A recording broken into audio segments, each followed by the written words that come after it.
So apparently I'm going to a baseball game, but it's been fucking raining for like the past fucking hour.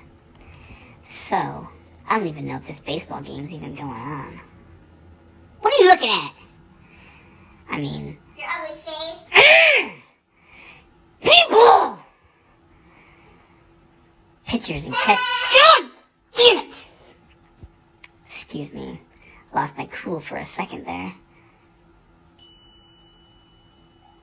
Duh. Pitchers and catchers are gonna have a hard time doing their job when they gotta run around on wet fielded grass and they're gonna fall on their asses!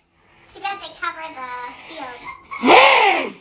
Like you people know what's even going on. I know how to play sports. Why? Because I'm a sports person and you're not, and you're not. So you know that they cover the field before it rains? They don't cover fields before it rains. God, that's the dumbest thing I've ever heard. I'm gonna cover the field with what? With wax? Tarp. With what? A tarp. A Really? big ass tarp. I'm done.